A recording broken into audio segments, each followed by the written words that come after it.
भगवान शिव हमारे जीवन में कठिनाइयां क्यों लाते हैं? यह सवाल लगभग हर शिव भक्त के मन में कभी न कभी जरूर आता है। हम जब मुश्किलों में होते हैं तो लगता है कि भगवान हमें नजरअंदाज कर रहे हैं या हमें सजा दे रहे हैं, लेकिन सच्चाई कुछ और ही होती है।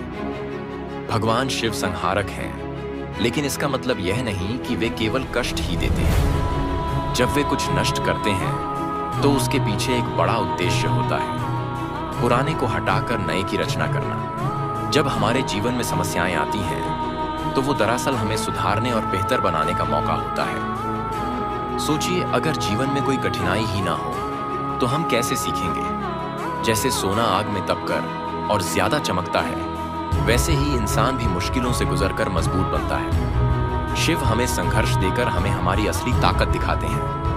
कई बार हम अपनी सफलता, धन या संबंधों में इतना खो जाते हैं कि हमें लगता है कि हम ही सब कुछ हैं। यही अहंकार हमें बर्बाद करता है। शिव कठिनाइयां इसलिए भी लाते हैं ताकि हम इस मोह माया से बाहर निकलकर सच्ची आध्यात्मिकता की ओर बढ़ सकें। भगवान शिव हमें हमारे कर्मों का फल जरूर देते हैं, लेकिन वे दयालु भी हैं। अगर हम सच्चे दिल से उन्हें पुकारें और अपनी गलतियों को सुधारने का प्रयास करें, हमें माफ भी कर देते हैं।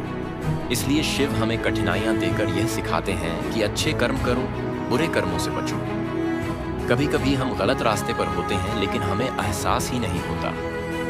तब शिव हमें एक झटका देते हैं, एक ऐसी कठिनाई जिससे हम समझ सकें कि हमें अपनी दिशा बदलनी चाहिए। ये कठिनाइयां हमें सोचने पर मजबूर करती हैं कि आखिर हमें अपनी जिंदगी में क्या बदलना चाहिए। तो समाधान क्या है? अगर शिव हमें कठिनाइयां दे रहे हैं तो समाधान भी उन्होंने ही दिया है। ओम नमः शिवाय।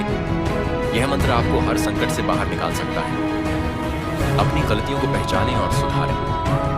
धैर्य रखें, क्योंकि हर मुश्किल के बाद एक नया सवेरा आता है। शिवलिंग पर जल अर्पित करें और भगवान शिव को दिल से याद करें।